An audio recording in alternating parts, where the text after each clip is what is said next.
আব্বাজান, এটা আমার ভিতরের কষ্টের বহিঃপ্রকাশ। আরে এত করে আপনাকে বোঝানোর চেষ্টা করেছি যে আমার একটা বউ প্রয়োজন। আরে কত করে আপনাকে বুঝিয়েছিলাম যে আব্বাজান আমার একটা বিয়ে দিয়ে দেন, বিয়ে না দিলে আমি নষ্ট হয়ে যাবো আব্বাজান। কিন্তু আপনি শুনেননি। আর কি করে বুঝবেন আপনি সিঙ্গেলের কষ্ট? কারণ আপনি তো বিবাহিত। আপনি কেমন বাবা, আমাকে আপনার বরযাত্রীতেও নিয়ে যাননি। তোমার মাথা গেছে। আপনাদের কষ্টের থেকে এগুলো বলতেছি। আপনি আমাকে পাগল করে দিয়েছেন। বউয়ের জন্য আমি পাগল, আমি বউ পাগল একটা ছেলে। এর আগে গান শুনেছিলাম, ও আব্বাজান টং টং টং, মনে পড়ে আব্বাজান? মনে পড়ে কি এর আগে গান শুনেছিলাম না? আর আপনি কি করেছিলেন? আবার বিয়ে দিচ্ছেন? দেবো অত ব্যস্ত হলে তো হবে না। আব্বাজান কেন? আমার কোথায় সমস্যা? তুমি একটাকে কর্ম করো। কর্ম? ও আমি বেকার জন্য আপনার সমস্যা? হ্যাঁ, কর্ম করতে হবে না। আকাশ ভরা তারা, আবার ক্যারিয়ারের হোগা মারা সারা। আর আপনার আপনি কেন বুঝেন না? মিজানুর রহমান আজহারের ওয়াজ শুনেননি আপনি? ছেলে মেয়েকে বিয়ে দিয়ে দেন, প্রাপ্ত বয়স্ক হলে ছেলে মেয়েকে বিয়ে দিয়ে দেন। রুজি রোজগারের ব্যবস্থা করবে ওই মহান আল্লাহ তাআলা। রুজি রোজগারে বরকত দিবে, আপনার ছেলেকে স্বাবলম্বী করে তুলবে, আপনার ছেলের কর্মের ব্যবস্থা করে দিবে।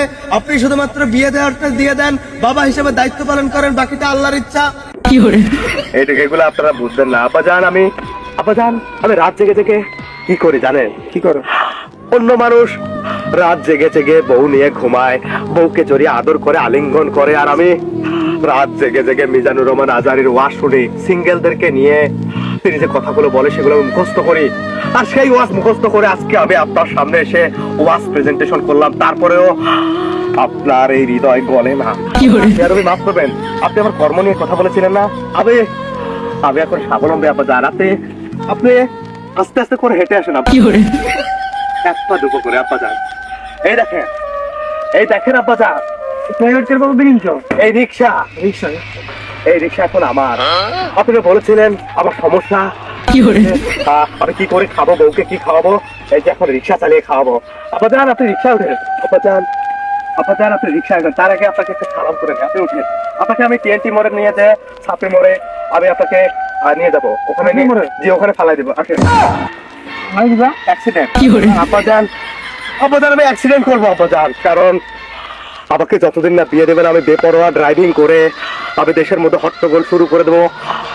তার ঘাটে আশেপাশে কোন সুন্দরী মেয়ে দেখলে তার উপর দিয়ে উঠিয়ে দেবো। আরে আমার বিয়ে হবে না, ওই সুন্দরী মেয়েরা কাদের জন্য বেঁচে থাকবে? আব্বাজান আমাকে বিয়ে দিয়ে দেবো আব্বাজান, আমি নষ্ট হয়ে যাবো। বাবা তোমার বিয়ে দেবো আমি ফেব্রুয়ারি মাসে, তোমার বিয়ে দেবো। হ্যাঁ, ফেব্রুয়ারি মাসে তোমার বিয়ে দেবো। ফেব্রুয়ারি মাসে তোমার ঠিক বলেছে আমার আব্বাজান খারাপ।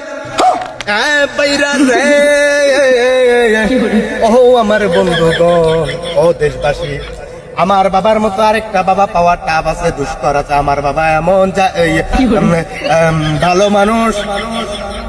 আমার বাবার চরিত্র ফুলের মতো পবিত্র। আমার বাবার মার্কা আপনাদের ওই কয়েকদিন থেকে আওয়ামী লীগ পালানোর পরে খিচুড়ির নেশায় বিএনপির পিছনে ছুটতেছি, তো এজন্য স্লোগান ভুলে গেছি। হয় না, মুখ ফসকে বের হয়ে যায়, জয় বাংলা, এরপরে আবার বাংলাদেশ জিন্দাবাদ। আব্বাজান যে দল যখন ক্ষমতায় আমি তখন তার। খিচুড়িতে দিকে আমি ওদিকে। তোমারই তো শিক্ষা দেয়া, একটু বেশ বলো এগুলো, এইসব কথা তুমি করে বলতে নাই। তাইলে আব্বাজান আপনি ফেব্রুয়ারিতে আমার বিয়ে দিয়ে দেবেন? 14 তারিখে? হ্যাঁ আব্বাজান, তোমার এই 14 ফেব্রুয়ারি বিশ্ব ভালোবাসা দিবস। এটা আমার আব্বা না, এটা আমার ভাই।